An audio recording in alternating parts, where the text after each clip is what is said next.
पुढची महत्त्वाची बातमी बघूया।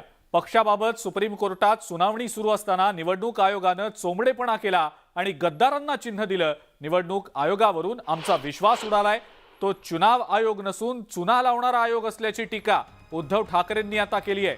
तुम्ही नाव चोरलत, धनुष्यबाण चोरलात, पण तुम्ही ठाकरे हे नाव कसं चोरणार?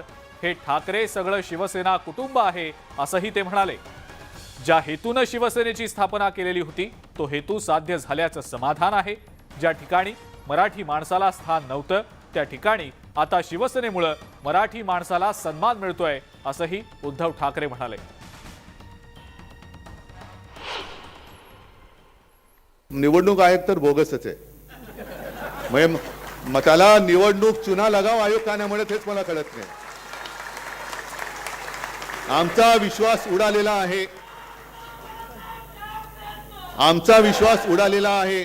तो निवडणूक काय चुना आयोग नाही, चुना लावणार आयोग आहे। तो चुना लावणार आयोग आहे। तुम्ही नाव चोरलत, धनुष्यबाण चोरलात, पण ठाकरे कसे चोरणार?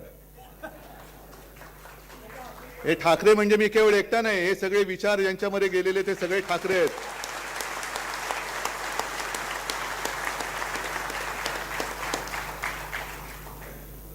बरं, निर्लज्ज एवढे की मरे कुठला तो पण एक पिक्चरच आला होता वाटतं, चोरीचा मामला हळूहळू बोंबला। हे जोरात बोंबलतायत, आम्ही चोरलं, आम्ही चोरलं, आम्ही चोरलं। मुळे आपली घट्ट आहेत, रुजलेली आहेत। वरचे शेंडे बुडके उडवा तुम्ही, ठीक आहे। कोणाला वाटलं असेल ही फुलं तोडली म्हणजे झाड मेलं, अजिबात नाही। काही काही वेळेला बाणगुळं सुद्धा छाटली जातात, ती बाणगुळं छाटावीच लागतात। काही आपोआप गळून पडत असतील तर आनंद आहे।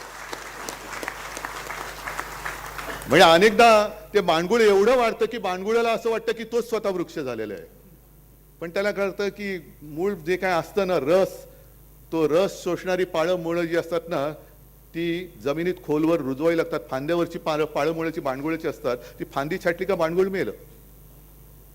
ही अशी शिवसेना निर्माण झालेली आहे। बाकी काही चोरीला जाऊ शकतं, बाकी काही चोरता येतं, पण मी मध्ये म्हणालो होतो की संस्कार नाही चोरता येत।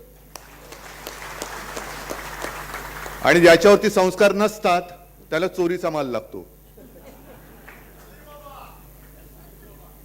आणि जसं आपण हिंदू आहोतच, हे काय वेगळं सांगण्याची गरज नाही। मातृदेव भव, पितृदेव भव, गुरुदेव भव ही आपली संस्कृती आहे। आणि स्वतःच्या आईवडिलांचा किंवा स्वतःच्या आईवडिलांना अडगळीत टाकून दुसऱ्याचे आईवडील चोरणाऱ्याला काय म्हणायचं